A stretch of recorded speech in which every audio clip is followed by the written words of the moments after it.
Hello again everyone, Yate, bienvenidos, and mabuhay. For this address, I'm going to concentrate on giving you a rundown of the 2024 legislative session, which ended yesterday, and how schools will be affected by new legislation.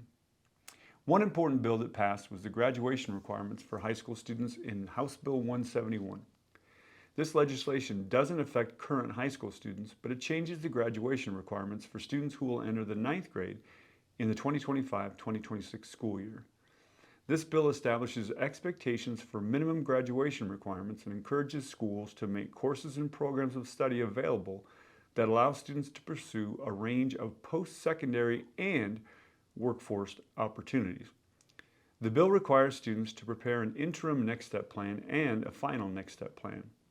The bill doesn't change the number of credits required to graduate, which is 24, but it does provide additional pathways for students to explore career technical enrichment activities. Also, the bill allows a financial literacy course to replace the current requirement to take Algebra 2, since Algebra 2 is mostly only needed for students who plan on attending a 4-year college. With the passing of House Bill 2, there's an 8% increase in the overall education budget, amounting to $394 million.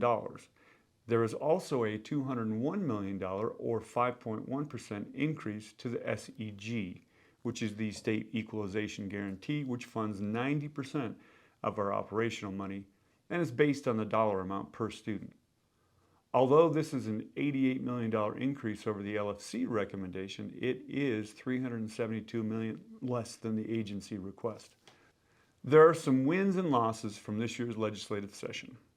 The wins include $49 million for structured literacy, $61 million for universal free meals for this year and the next, $30 million for discretionary use in SEG, $15 million for high dosage tutoring and out-of-school programs, $45 million for career technical education and summer internships, $20 million for an educator fellows program, and $20 million for paid student teaching and teacher residencies. And the one that's probably the most important to y'all is a $94 million for a 3% salary increase for all staff. On the other hand, there are some budget losses as well. These include no funding for school improvement, bilingual multicultural education, behavioral health, or gifted screening. No additional funding for elementary PE or instructional materials. Also, House Bill 134 never made it past the Senate floor. This bill would have established the Indian Education Trust Fund and would have allocated money for future generations of CCSD students. That's all I have for the 2024 legislative session. Now, here are your weekly sports updates in a slightly different format.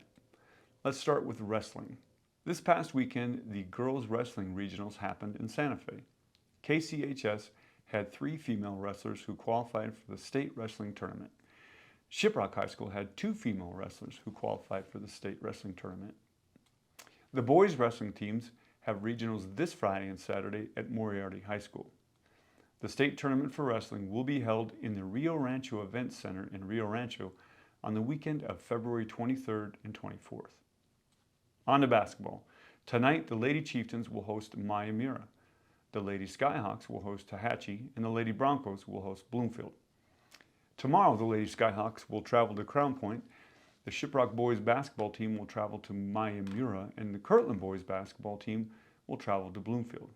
On Tuesday, February 20th, the Lady Chieftains will host Bloomfield, the Lady Skyhawks will travel to Zuni, and the Lady Broncos will travel to Gallup. On Thursday, February 22nd, the Shiprock boys will travel to Bloomfield, the Newcomb boys will host Navajo Prep, and the Kirtland boys will host Gallup. The state basketball tournament is coming up. It happens to be the weekend of spring break. And that's all I have for today. See you next time. Hagolane. Adios.